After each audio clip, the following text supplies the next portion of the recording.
The Style Method Podcast, helping you avoid fashion disasters one sassy tip at a time.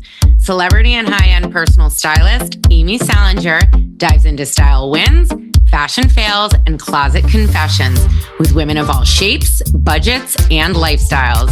Expect expert tips, unfiltered advice, and maybe a little tough love, all in the name of great style. It's time to unlock your signature look. Welcome back to the Style Method Podcast, where it's real talk, real style, real you. I'm your host, Amy Salinger, celebrity stylist and high-end personal stylist, founder of the Style Method system. And today, I've got a very special guest joining me for, some closet confessions, maybe a few fashion fails, and maybe a style win or two, or many. We are talking to one of my besties, Amber, who has honestly been a lover of fashion the entire time I have known her. I have been blessed to watch her go on a journey of creating amazing confidence through finding her authentic style over the past 15 years. And let me tell you, this is a fashion guru. I live for seeing what she has on, so I can't wait to get into it with her today. I am so lucky today to have as my first guest, one of my besties, Amber. Woo! Golf clap for Amber. Thank you so much for agreeing to do this. My pleasure. I'm so glad to connect with you today. I'm always happy to talk style with Amy Salinger. Amber is amazing. She works for Google, but she also has a side hustle in her non-existent side time doing beautiful, beautiful artwork. Amber, what is your Instagram handle so people can check out your awesome artwork? It's Amber Miro Art, and it's spelled Amber, like the color of her energy. Miro is Miro. Art. And so, you can check out some of my great art and some of the classes that I've started teaching. And it's been a real creative endeavor to share my art with the world. The whole point of these guest episodes is to really get into different women's lifestyles, shapes, budgets, personalities. Hello, that's the most important thing. And how that develops a personal and unique style for each individual. This is always the foundation of how I work with people, is I discuss those factors and I pull it all together. So the first thing I did have Amber do is take the style adjective quiz, and I was personally not surprised to learn that we have the same style adjectives. What are those style adjectives, girl? Are glam, edgy, and casual. Glam, casual, and edgy style, obviously. So That's the basis of what I do here. We get those style adjectives, which are your filter for everything, including shopping, styling, you're cleaning out your closet. Does this item or this outfit represent at least one or all of your style adjectives? And you mix it together with what is your real life. Amber, let's get into it. Amber is a boss bitch. Like, I'm not talking a little bit. This girl is someone that I look up to, even though she's younger than me. I have a girl career crush on her for sure. She works for Google. So she not only has the side hustle where she lets all of her creativity fly, but she also works for Google, where the beauty is that, it's tech and it's corporate, but you have so much creative flexibility there. So tell us a little bit about your work life. And you're a mom, obviously. Love your kid. I wear all the hats all the time. So I would say the interesting thing about working in tech, so if you met somebody who works at Google that works in sales, they usually have like this incredible style. And there's lots of people at the company that have beautiful, beautiful style. I work in the engineering side of the house. I'm a UX lead. Back in the day when it was like suit, button down, you're going to Brooks Brothers, you're buying a few pieces, you're calling it a day. It's not like that anymore, especially post-pandemic. You have all the flexibility in the world, and that's where the anxiety attack starts. How do you manage that? Yes, people get so overwhelmed. Too much choice. Too much choice. So the way that I would answer that question is twofold. So I work in a hybrid work environment. So I can work from home a couple days a week, and then I go into the office a couple of days a week. And when I'm in the office, it's really an intentional time to shine. And I find that getting dressed in the morning is a way of me like setting my mindset up to see people in person. And it's an opportunity for me to sort of like walk the catwalk that is life, like feel so presentable at work, like on Zoom or on, I work at Google, so we work off of things like Meet. It's less important. Like Google, I can basically look great from like the waist up, and boobs up style, as I refer to it. Right. Boobs up style. In person, like you get the 360 of me. So I'm intentional about my fragrance wardrobe and, not being overwhelming or anything like that. Your fragrance wardrobe, meaning like the perfume you put on? Right. Where did you just coin that term? What's happening right now? So, I mean, from the way that I look to the way that I present myself, I am intentional about when I show up into the office. And I think a lot of that comes from the pandemic and having to work from home. I realize also what a gift it is to be in person and see people. And so I really do enjoy having the mix of both, like being able to work from home and being able to go into the office. Both have been a really wonderful addition to my life. And that socialization in person is brought with intentionality. And so at work, it's funny because I tend to bring it when I walk into the office. So I've been affectionately coined Glamber by some of my wonderful coworkers. If you want to know if the nickname matches the look, please go to YouTube, check out this video. You will see that she is rocking layered gold necklaces, white and hot pink striped button down. This is her casual Zoom look for every day. The tech side of the world where I'm working on computers and thinking about design, I mean, that flows into my personal style too. And on the other side of the coin of that is this artistic side of myself.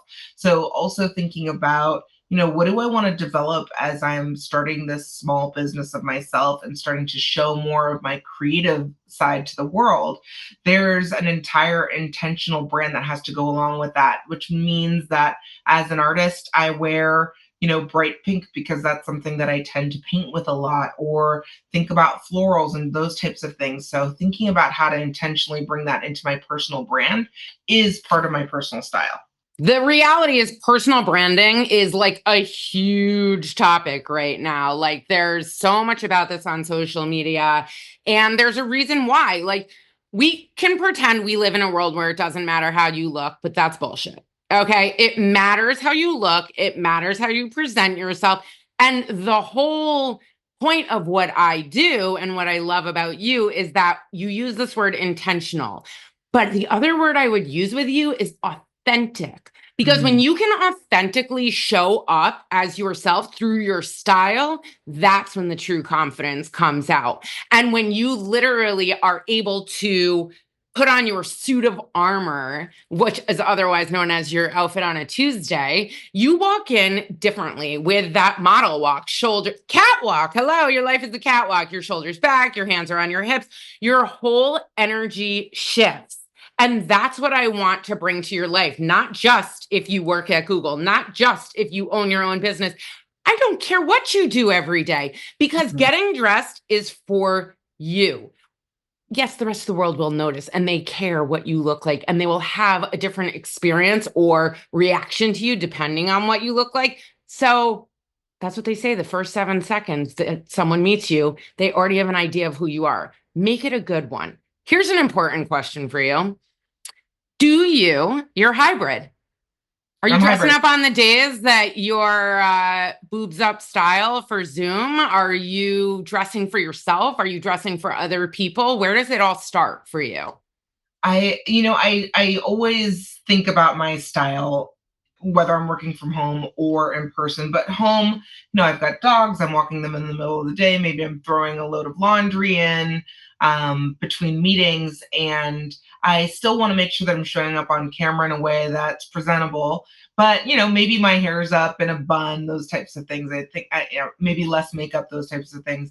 And I think the authenticity is the important part that you're bringing here. And I think this is like maybe a little bit of this. I'm like a full millennial. And so I'll just like raise my millennial flag. There was a time when I was starting out my career where like you mentioned, I think everybody sort of had this idea that you needed to dress an appropriate way in the office. And since that's gone a little bit more casual overall, I think what's important is bringing the right vibes. And what I love about what you said about bringing your authentic self is bringing your authentic self to work also means bringing the right vibes. And so for me, that means that dressing in a certain way, dressing in a way that feels authentic to who I am, that like finding those style adjectives and being really intentional and authentic in what I'm wearing, that helps me bring great vibes. The thing that makes you the best version of yourself is not only self-love that comes from within, but it's about loving what you look like on the outside. And then that self-love seeps in. It's kind of cyclical, right? And so if you're able to identify how you feel the best walking out the door, the most confident, you are going to bring it, whether you're an intern or you're the CEO or everything in between. Or side note, don't even go to work at all. Maybe your life is something totally different. It is all about stepping out into your world, shoulders back, chin up, confidently fashionable. RuPaul, yeah, that's right. I'm bringing up RuPaul. I went to an exhibit. I can't remember which New York City museum it was at this point, but basically it was about the 101 items that like kind of changed the world, and they were wardrobe items. And when you walked into this exhibit, there was a quote by RuPaul that just stuck with me. He was talking about how everyone's dressing in drag.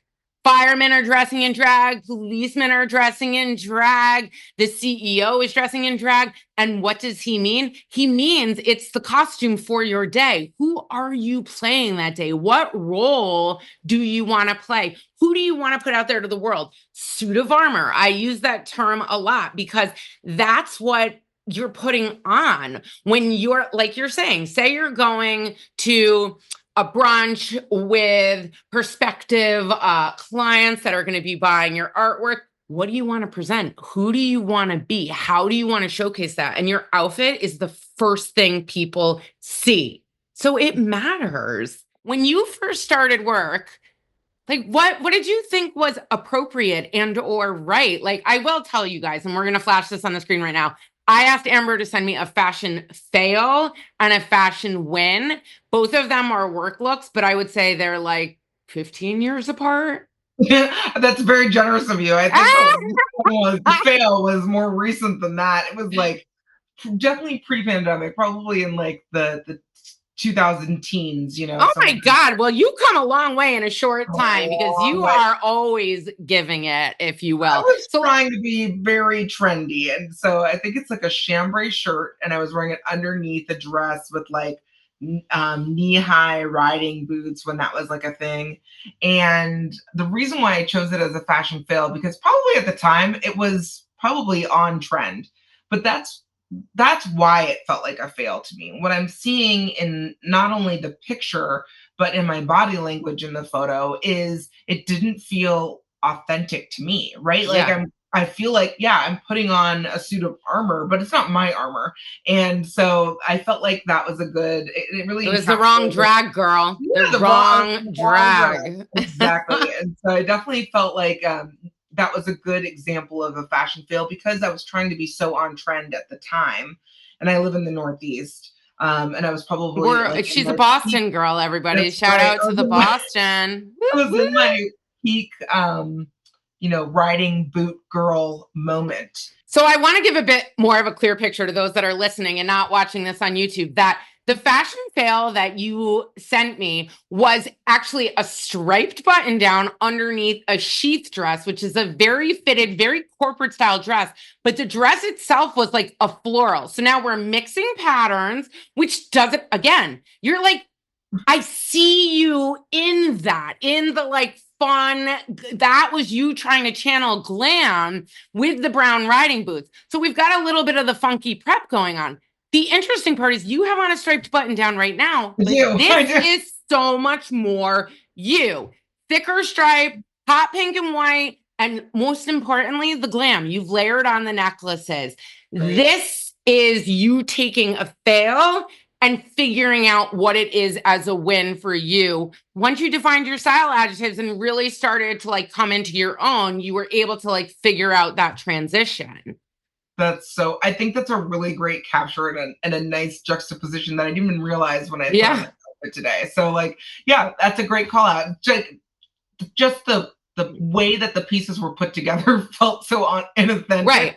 But the way that I'm wearing them today, like in this hot pink shirt with the stripes and then also the jewelry, like I've definitely felt like I'm connecting more to my style today. And it only gets better and better the more confident I get in my style. Again, cyclical. You get more confident because you're walking out the door in outfits that you like. And then when people, especially when you start getting compliments, forget it about it, people. That's like when you start going off the deep end, you're like, ooh, I'm feeling good. I'm going to try this. I'm going to try that. It is that whole idea of like confidence begets confidence. So you have to jump with, again, take the style adjective quiz. This is very easy. Go to StyleMethodPodcast.com and you're going to be able to get the style method quiz there. This doesn't like require energy. It requires answering a total of 4 questions. And I've done the hard work all for you. So you'll learn your results at the end. But basically what you're describing is, and I come across this all the time, people being like, oh, there's this woman at work, or I saw this woman walking down the street and I loved her outfit. And I went home and I immediately started Googling all the things she had on, bought them. They came to my house. I put it on and I was like, ugh, I hate this. And I always explain it the same way. Yeah, because she's not you. You guys don't have the same style adjectives. You don't have the same body type. You don't have the same lifestyle. Function first, fashion second. What is the reality of your life? Now let's make it stylish. I love this. We're going to jump into the difficult questions and the confusing outfits. And we're going to do a segment that I call the Outfit Equation Challenge. All right. So we already know your style adjectives. They are casual, glam, and edgy. Now, I have asked Amber to pick out an event, and it doesn't even have to be an event, like an event could be work, everybody. It doesn't have to be something special. It could be your everyday life, but to pick out an event, and I want to know the location, because these are the things you need to build an outfit, no matter what you're doing. What is the location? What is the weather? What is the activity? And who is the audience? So Amber, what have you chosen as our Outfit Equation Challenge event? Okay, so this is not my typical life, so that's why I thought it would be perfect for this, and the timing just happened to work out. I was invited to go to an illusionist in Boston. It's like a very Instagrammable place, and my friend found tickets, and I am just so honored to be invited. She always finds the coolest things. So tonight I am going to an illusionist, which is basically an adult. I love how you're saying it. Illusionist. I feel like, editors have poof onto the screen. Right. You fancy, girl. You fancy. Right. So what is that? So that's the location. Is very Instagrammable, fabulous illusionist type of show. Like that's actually old library. Like, okay, think more like Clue. Like we are in a vintage, maybe 1970s like library vibes. That's what I would say. Which obviously is, a typical everyday style 1970s library vibes. I get that request a lot. Every day. I don't know about you. Wait, is there any, obviously this is very important. Have they given you any details about the dress code? Yes, which is actually what made me feel a little bit intimidated about this event, because they were very particular that this is cocktail attire, and they will turn you away from the door. It's a more. Oh my God! Look at these pretentious bitches. All right, whatever. You're gonna show them. You're going to be the best dressed there underneath the umbrella of appropriate. One of my favorite ways to live my life. Okay, so that's the location. The activity is an illusionist show, which I'm assuming you're sitting during this. A lot of sitting, but there's going to be some cocktail intermissions. So up, maybe like mingle a little bit, back to sitting, that type of thing. And we're going to dinner beforehand. Okay, so there will be walking from dinner to the show. That's right. And the walking I will be doing in Boston will be through Beacon Hill, which will be a little bit of like uneven terrain, cobblestones, those types of things. Okay. All right. So doesn't matter. What's the first thing I hear? bye-bye high heels, and I don't need an excuse to get rid of them. So we need to be realistic with our footwear, and that is not a bad thing. We can still be glam, fabulous, and cocktail attire, even if we're wearing flats. That's right, people. Are you saying I can wear my sneakers? I don't know that I'd go that far. We'll get into it. Let's not get crazy, Amber. Okay, what's the weather going on there in Boston? Well, it's a beautiful, we're having lovely weather, but it's going to be a beautiful, crisp fall day. And so it should be like, warm during the day. So probably in the 70s going down to the 50s by the time I'm leaving. Okay. All right. So we need some layers here. And the audience is your friend that invited you and other people who love illusionist show. We'll also all be in cocktail attire. So okay. Well, then we definitely we all have to like step it up a little bit. But yes, I mean, friends that have invited me, there's going to be about 4 of us in total. So yes, it should be a fun like girls' night out. Well, I don't know how to not step it up. So let's do this. Let's start with a dress. I want you, I have asked you to pull one of your favorite cocktail dresses, and I'm going to do an on-the-spot style around said cocktail dress. We've already discussed, just from what I know for the outfit equation, this has got to be flats, and we're going to need layering for the weather. So let's get into the glam with the cocktail. Can you go grab that cocktail dress from your room of a closet? Okay, so Amber picked out 3 of her favorite cocktail dresses. This is a white sheath dress, again, very fitted with it's an A-line at the bottom. Excuse me. It looks like a corset on the top with a black torso and then a white A-line dress underneath. I love this, but I question whether the pure white might be a little bit much for this time of year. So let me see option 2.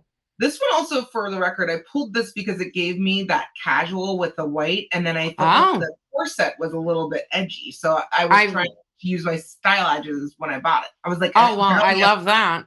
Okay. Right, look at those Style Adjectives in action. Is a red. This is more of a sheath dress here. Okay. So this is straight red spaghetti strap, and there is almost like a cuff on the top of the dress. Yep. This is beautiful, but I'd like to see, what's the length on this? It is knee length. Knee length. Okay, so this could read, honestly, more feminine tea party than it does illusionist glam. So let's see the last option and we'll make decisions. I'm really going to throw you for a loop here. We're going to change decades. Are you ready? Oh, I'm ready. Bring me to another decade, girl. Oh my God. We're going to the 70s. It's like 70s, 80s dynasty era. Yes. Who doesn't love gold lame? Okay, people. This is a wrap dress, long sleeve. I believe it's high-low. So it's got, like, when you walk, it flows behind you. And basically, it's like you poured liquid gold on yourself. So, all right, why don't you go throw that bad boy on and come back, because I want to get to the styling and bring some options for sparkly, fun flats and maybe a couple layering pieces. What I really want is a cropped leather bomber. If you've got a cropped leather bomber, bring that girl out, and maybe some, like I said, flats with sparkles, and we'll go from there. I'm obsessed with this dress. Can you stand up and give me a little spin? Okay. Hello. I mean, just when you wish Studio 54 was still open, there's an illusionist show that you're wearing gold lame too. Yes. Oh my God. Yeah, well, it was only open for 2 years. You know that. It was like all the crazy went down in 2 years. Don't worry. There's an illusionist show going on in Boston. So the gold lame is coming out. All right, let's talk about this. Did you grab leather bombers that I suggested? What do we got? We're gonna really lean into the edgy, okay? All right, I'm ready. Okay. We might have gone too far, everybody. Listen, I love her. This is like black leather, supermoto. There is more tassels. There's a big jeweled cross on the back. There's studs down the sleeve, epaulets with movable rhinestones. I think maybe we've gone too far. Gold lame plus completely overdone bomber, although amazing, I would not say a sophisticated library illusionist cocktail. So let's put her down. What I'm thinking more is basic black leather, and I want it to be cropped at your waist because I want to define your waist, and a cropped jean jacket also makes it a little dressier rather than something oversized. Something a bit more fitted is going to elevate it, but keep that edge in there with the bomber. Let me see her. Let me see. Oh my gosh. Does she have gold hardware? That's her. She's what I want. Listen, this is where I get into the whole, like, foundations don't mean boring. This is a foundational piece, but look at her we're leveling up the dress into the edgy, cool, funky, illusionist vibe. Whereas the other vibe with just the dress is, like we said, Studio 54, which love, but wrong audience, wrong environment. I'm loving this, defining your waist. So now we've got the layer for the weather. Let's talk about footwear. I need flats that are fabulous. What did you bring for me? Now, again, we're using those style adjectives. I got edgy. Yes, we are. Woo! And Doc Marten army boots. Oh my God. All right, here they are. Glam. That's what I want. Glam and I've got edgy. Which way are we going? So the edgy is the Doc Marten lace-up army boot, which, by the way, totally love the idea of an army boot against a gold lame cocktail dress, but it is not right for this environment. It is not right for the situation. Say goodbye. The other option is perfection. Is that velvet? Is that velvet? Velvet. Black velvet. They have a lot of that. They've got some gemstones on it. I think they're cherry. Some gemstones. Amber, let's try again. For the normal world, this would be a shitload of gemstones. They are black velvet. They're a pointed toe loafer. They have got multiple colors of gemstones that are like rhinestones in all different colors with a floral detail on them and a gold toe. I am obsessed with these. These are adding to the party of your outfit. They're flat, so you're actually going to be able to stand on your feet all night without shooting yourself. They're bringing the gold of the dress in. And interestingly, these are now the focal point of your outfit, not your gold liquid lame dress. Here's the finale. We need a bag, and we need it to be as background as possible, meaning I want it to be a basic black clutch. She is not competing with anything else going on your outfit. This is actually usually like a bag thing that I bring along, like in my bag. If I need, it's a black envelope clutch, simple, straightforward, gold zipper. So we're just a little of the detail coming in with the gold. So it makes sense. It pulls it in, but we are not competing with the outfit. Everything you put on does not need to be, oh my God, typical people will go with no statement items or one. Because you're glamour, you're going to have two statements, which is the dress, liquid gold, and the sparkly shoes. I mean, if this doesn't scream library illusionist cocktails with friends attire in 60-degree weather in Boston, I don't know what does. I can't wait. Thank you so much for coming on. We're going to show pictures of you looking fabulous in this outfit. So if you want to see what Amber looks like, please go to YouTube, Style Method Podcast. You can listen to it there. And most importantly, don't forget about your style adjectives. Take the quiz, StyleMethodPodcast.com. Amber, thank you again. I love you. Thank you for being my fabulous and stylish bestie. Thank you for styling me for this wonderful event. And thank you for having me on your wonderful show. I can't wait to see your star. Always. We'll talk about follow-up episodes. Bye, girl. Thanks for joining me on another episode of the Style Method Podcast. Remember, like, subscribe, follow, but most importantly, share this with a friend that you think needs that little boost, needs that little confidence upper in their daily life. I want to help as many people as possible. That is what I am here for. Join me next episode. And don't forget to also follow me on social at StyleMethod Co. Till next time.